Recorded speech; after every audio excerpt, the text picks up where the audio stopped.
Hello and welcome to Dominic Frisby. Dominic, it's wonderful to have you on this podcast. Thanks very much, Douglas. It's a pleasure to be here. Now, for those who don't know, Dominic is a comic genius. He is, I think, England's answer to Joe Rogan. You are a stand-up comedian who also has some very insightful views on politics and economics. And you're also a financial writer and an economist. So tell us a little bit about how you combine those two rather different roles.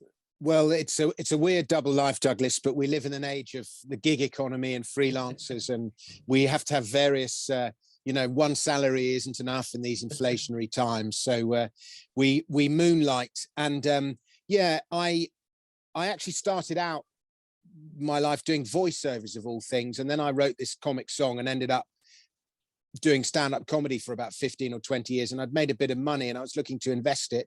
And there was all these clever people talking on the internet.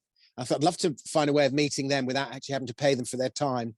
So I started a podcast and as a way to meet these clever people. This is going back 15, 20 years nearly. And one of the people who I interviewed was a lady called Mary Somerset Webb, who's a journalist with the Financial Times and Money Week. And she said, oh, we need people like you to write for us. Will you come and write for us? And so suddenly I found myself as a financial writer. And I don't quite know why, but being a financial writer and commentating on markets and so on, and being a comedian, you'd think they were exclusive, but they're not. They kind of go hand in hand quite nicely. Well, I think given that you're an astute observer of the absurdity of politics, and you're also a financial writer, you'll be the perfect person to comment on what's going on economically. I mean, it is extraordinary. Prices here in Mississippi are going through the roof. Gas prices, petrol prices, I think you call them on your side of the Atlantic, they've virtually doubled in 12 months. You notice it when you go and buy a few groceries now. It hits you hard in the wallet. Why is this? It's even worse in the UK, and it's even worse in continental Europe. And I think inflation in some goods in Germany is at above 30%. I mean, it's really serious. Wow. And there are several reasons for it. But specifically talking about oil, I mean, firstly, one reason is the extraordinary amount of money that's been printed since 2008. And until 2 or 3 years ago, that money had mostly gone into assets, financial assets, the property market, and so on. So we've seen huge inflation in the stock market, huge inflation in the housing markets, but it hasn't gone through into the goods that you see in CPI, petrol, ordinary consumer goods, and so on. And they've been prone to the deflationary forces of competition, improved productivity, and all the rest of it. So we haven't seen inflation there. And so the money printing has been hidden. But what's been going on, and this is specific, and obviously now with the lockdowns and the supply chains and all that, suddenly we're seeing the inflation now. And the war didn't help. Putin invading Ukraine hasn't helped either. But let me talk specifically. Ukraine exacerbated the problem. Ukraine wasn't the cause of the problem. I agree. It's being portrayed as the cause. And it is the cause to a certain extent with grains. Grain prices, particularly in North Africa and Europe. Mm-hmm. And also the embargoes on Russia. I think Russia produces something like 10% of oil, and the inflation in Europe because of gas has been, well, again, they're still buying the Russian gas. Even with the war, they're still buying the gas, and there's still inflation. Let me talk specifically about oil, Douglas, and I think this will be a subject fairly close to your heart. Mm-hmm. What we've seen is this narrative, probably for 15 or 20 years, but it's got really acute in the last 5 or 6 years, that fossil fuel is bad. And we need alternative sources of energy. We need not even nuclear. It's got to be wind energy or solar power or any of these other things. Mm-hmm. And there's this been attack. And really, I don't think it's actually about climate change. I think it's people attacking capitalism. They don't like capitalism. Mm-hmm. But nevertheless, it's been framed as an attack. Fossil fuel is causing climate change. Now, as a result, there's been a decade. There was a big oil spike in 2008, And then again, the market saved us. The improved productivity, largely due to fracking in North America and all the technologies to get that oil out cheaply, meant that the oil price was driven lower in the early part of the decade. And we were spared the pain of that oil spike in 2008. It was only temporary. But it has become toxic to work in oil and gas, almost. You know, it's the people who work in that industry are attacked all over the internet. You're evil. ESG. It's not just that you're ostracized on social media. ESG means that you can't get the capital, thanks BlackRock and Vanguard and the rest of you. Those big fund management organizations have systematically set out to drive capital away from fossil fuel. Well, I was about to mention ESG, Douglas, and you're absolutely right. And the combination of all these things, the narrative, the ESG, the subsidies to green energy and so on, has meant we have had almost a decade of underinvestment in oil and gas. And when you don't invest in something, the price goes up because there's a shortage of supply of cheap stuff. For those who don't know, what is ESG? Environmental social governance, I think it stands for. Yeah. And I guess you have it in the States, but we certainly have it all over Europe. Yeah. And it's this idea that when you invest money, you mustn't just invest on the sort of pecuniary assessment of returns. You must invest on the basis of these do-goody criteria. Absolutely. And it's one of your beloved mandarins, Douglas, telling us what is good and what is bad and what is right and what is wrong. And they ignore, and the hypocrisy of the whole thing is that to make your net zero green energy revolution happen, you need to burn shed loads more fossil fuel than you would otherwise be burning to get the lithium, the tin, all the metal, the copper, the plastic for the solar panels. So the green energy revolution takes shed loads of fossil fuel to enable. It's very hypocritical. It's almost rather like Marie Antoinette. You know, she had a sort of a farm, and she deluded herself that as she skipped around with a few sheep, she was a farmer.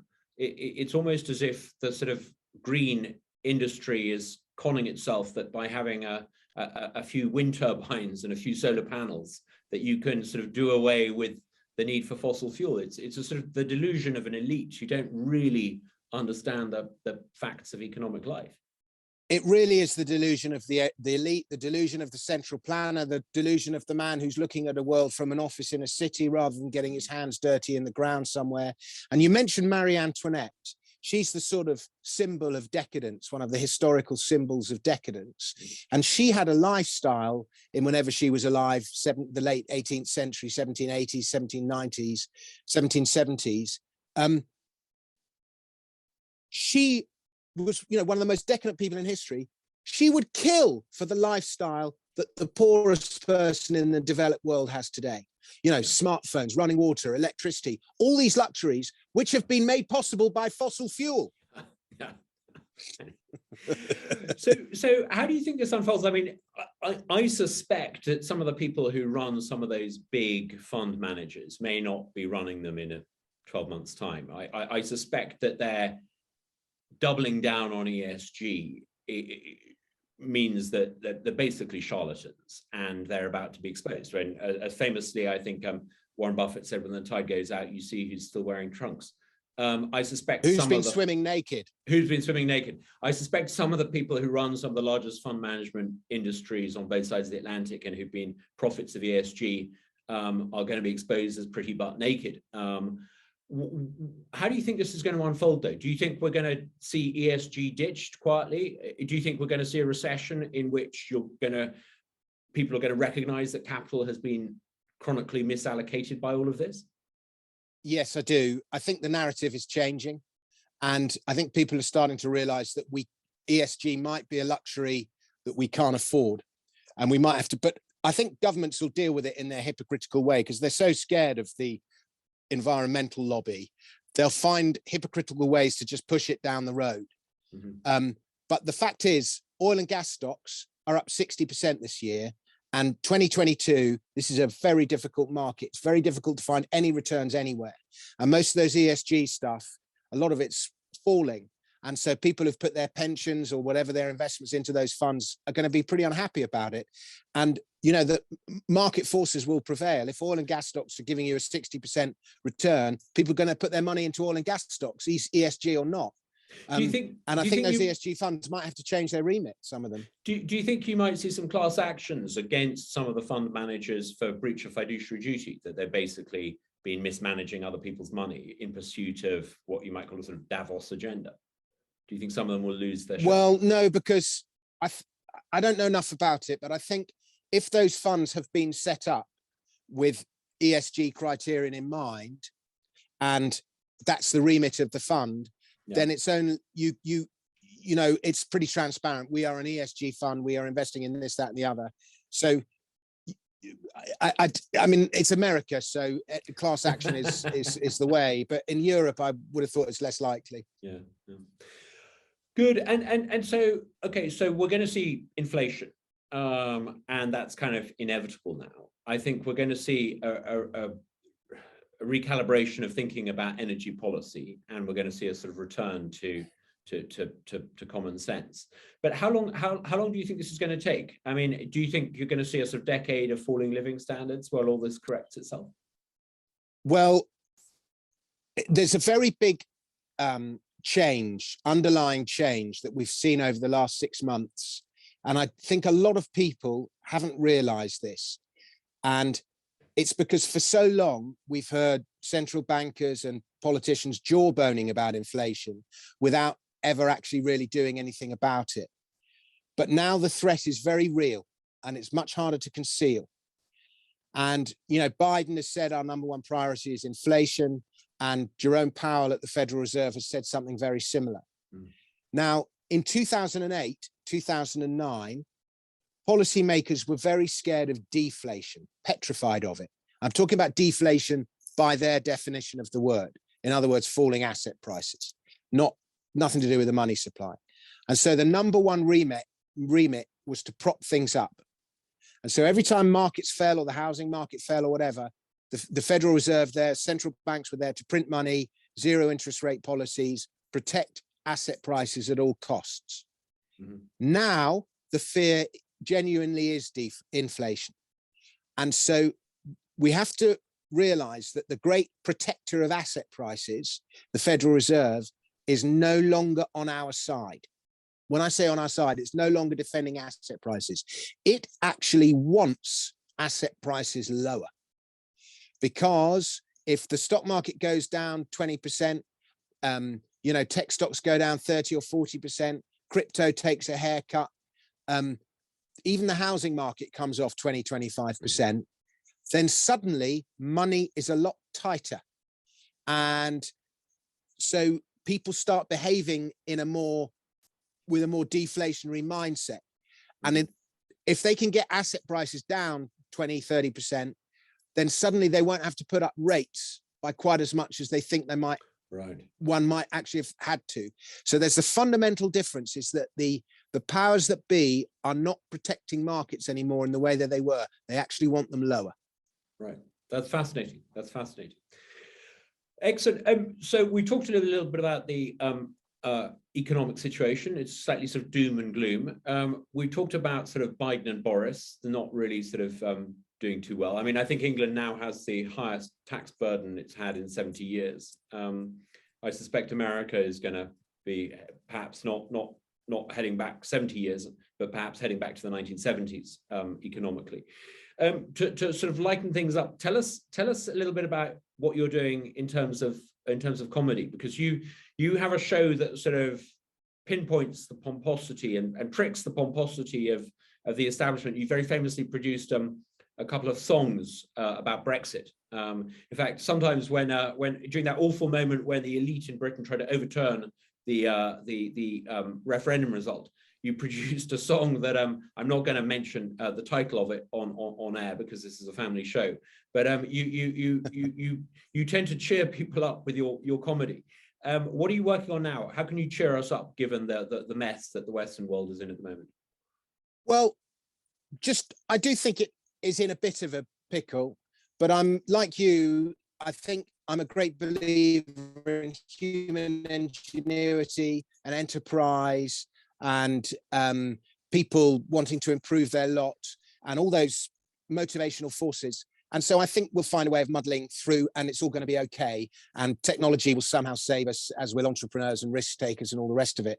So we're in a big pickle, don't get me wrong, but I don't think it's Armageddon around the corner. I think we'll be all right. And we're just going to maybe have to pull our socks up and tighten our belts a little bit. But we'll be okay. It's never quite things are never quite like, I know you have sympathy to Austrian economic views, and we sort of want this big washout and then to go back to a 15% tax rate and sound money and, gold and Bitcoin stand all over. We're not going to get that. It's the real world's always a bit more mucky than the ideal world, but I think we'll be all right. The 18-year-old in me is still hoping for that utopia. I have to say, on a brighter side as well, I remember spending years reading articles basically saying the West is a busted flush. We're going to be overtaken by these new authoritarian states and China and Russia and what have you. I just wonder actually if one of the consequences of Ukraine is to show not only has the West rediscovered its purpose, possibly the West minus Germany, which seems to be still sort of slightly delusional, but much of the West seems to have woken up.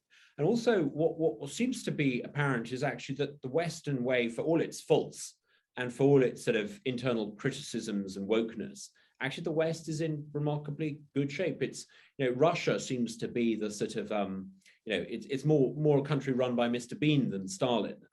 It doesn't seem sort of capable of projecting force within sort of 10 miles of its frontiers. I just wonder if perhaps we've also overestimated China. China we've sort of thought of as this inevitable great power, but demographically they're in a mess. Economically, they've got huge problems with credit. The behavior of their current regime means that they seem to be sort of slowing down economically and beginning to repeat many of the mistakes of the Ming. I actually think that actually maybe the West's not a busted flush after all. Maybe the Western way is actually the best way to organize societies, and some of these autocracies are actually a lot weaker than we think they are. Well, let me tell you, there's a lot that could be done a lot better in the West. But if you look at where do people want to go, where is global migration going? Well, the answer is they're not queuing up to go to Russia. They're not queuing up to go to Russia, and they're not queuing up to go to China. Yeah. So, and that's people voting with their feet. And so, I think that's probably the best indicator. I do think in the context of the West, I think we will see, some countries do a little bit better than other countries. Maybe one country, Portugal at the moment, is doing quite well. It's got very sensible low tax relative to the rest of Europe. So there's a mini migration within Europe to Portugal. A lot of Bitcoiners, for example, go to Portugal. So I think you'll see little spurts of growth according to local policy. Yeah. But on the whole, Portugal is the Mississippi of Europe, in a sense. Maybe. Yeah. That's quite a nice analogy. There's certainly a lot of water there. And Please. This is going to take me about 5 minutes to get through this. So I value your patience. So my dad was a writer. And in 1940, my dad died about 3 years ago, and he was very successful. He wrote the longest running comedy in the history of the West End, There's a Girl in My Suit, ran for 6 years, became a film with Peter Sellers and Goldie Hawn, various other things. But he always said the best thing I ever wrote was this thing, Kisses on a Postcard. And it's the story of his time as an evacuee in World War II. And I'm going to tell you the story in a second. And I fell in love with this project in about 1990 or something. And for 35 years, me and Dad have been trying to make it happen. And one way or another, we needed to raise like £5 million to put it on in the West End. It was just too much, too big a risk when there were too many unknowns involved. But anyway, after Dad died during the lockdown, I rewrote a lot of the music, and we went into an audio studio and recorded it all. So there now exists, and we'll actually launch it live on Monday, this podcast version of this project that we've been trying to make happen for 20 or 30 years. And I've got to say, it's one of those lifetime goals reached. You know, it's a really big milestone in my life. And I think what we've done is really good. Anyway, let me tell you the story, because I think a lot of your listeners and viewers in Mississippi will be quite touched by this. So in 1940, when Dad was 7 and his brother Jack was 11, he lived in southeast London, and the last of the British soldiers had just come back from Dunkirk, and we knew that the Germans were about to bomb all the major cities in the UK. And so something like 4 million children, all the kids in cities across the UK, were evacuated from the cities down to the countryside. It was the biggest movement of people in our country's history. And my dad, nobody knew where they were going, who was going to take them in, how long they'd be there for, just all unknowns.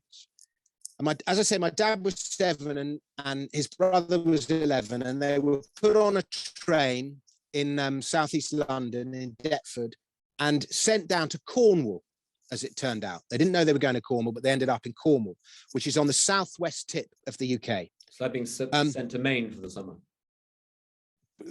I don't even know where it's like being sent to Hawaii. It's like the most remote part of the UK, Alaska. But anyway, it actually, on the map, it actually looks like Florida, bizarrely. The Cornwall has a sort of resemblance to Florida, but it's much colder. And to turn it into an adventure for them, my grandmother gave them a postcard, and she said, I'm going to give you a secret code. And you write on this postcard the address of where you're going, of where you end up. And then if it's nice, and if it's horrible, you put 1 kiss, and I'll come straight down and get you. And if it's okay, you put 2 kisses. And if it's nice, you put 3 kisses. So it was their little secret code.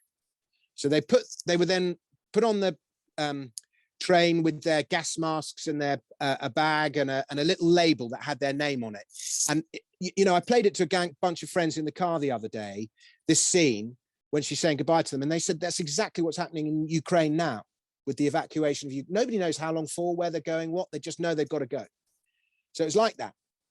And they were sent down to this little village in Cornwall with their whole school on the train, and then they were divided up, and then they were put in the village hall, and then all the locals who had funny Cornish accents, he spoke like that, and funny Cornish, they all said they each picked a kid out, and my dad and his brother were told they had to stay together, and they were picked out by a Welsh couple who lived next to the railway. He worked on the railways, and Dad and his brother loved railways. My granddad worked on the railways, and they got to this tiny house, and there was a boy a bit older than them who was a young soldier, their son Gwyn.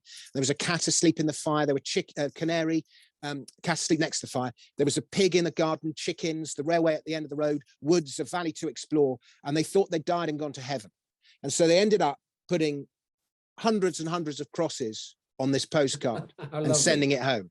And so that's why it's called Kisses on a Postcard. That must have been a really powerful moment when that postcard arrived. Oh, can you imagine? Unbelievable. Yeah. And they would then spend the next 4 years in this tiny village. And I've been down to this village in Cornwall, and it really is, Douglas, as in the middle of nowhere as you could possibly be. It's not by the beautiful beaches or something, it's inland. Anyway. So when is the play coming out? It comes out on Monday, the 3rd or 4th of June. And there's a full length version that you can buy. It would be like $20 or something like that. But I'm also putting out a free version, which is shorter, just because I just want as many people as possible to listen to this story, because I want as many people I want people to fall in love with it like I have. Wonderful. This is a song called Got Any Gum Chum. And this is what all the kids, the British kids in the war would say to the American soldiers, because the soldiers always had gum chum. They always had chewing gum. And so the saying was, got any gum chum? And this is a song shortly after the GIs arrive, and they sing this song.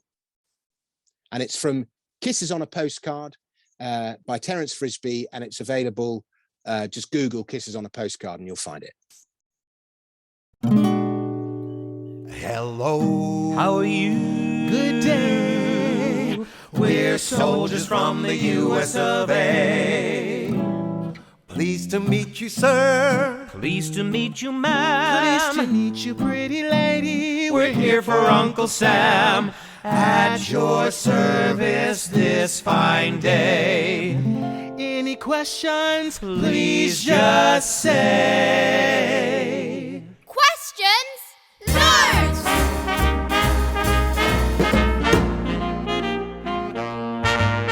What's it like in the States? Is it just like the flicks? What's the weather like? Have you flown in a plane? Are there cops and robbers? Are there gangsters too? Are there cowboys and Indians? Do you know John Wayne? Have you ever seen a puma? Have you eaten a satsuma? Do you like hamburgers? Do your cows go moo? Have you crossed the Mississippi? Have you caught a barracuda? Have you been to Colorado or to Kalamazoo? Have you got puffs? No, we have bars. Do you catch the bus? No, we all drive cars. Have you ever had a pasty? No, we have not. Is it true that you eat dogs? Only if they're hot. Have you crossed the Golden Gate? Have you climbed the Empire State? Have you ever smelt a skunk? Why'd you call a tramp a bum? Do you have steam trains? Can you tell me jump? One last question. Have you got any gum? Got any gum? Chum? We might have some. Any gum? Chum? Now don't all scrum. Any gum? Chum? It sure is yum. You can chew it till your mouth goes numb. Got any gum? Chum? This sure is fun. Any gum? Chum? Do the chewing hum. Yummy yum yum. Rum pum pum. And that is how you do the chewing hum.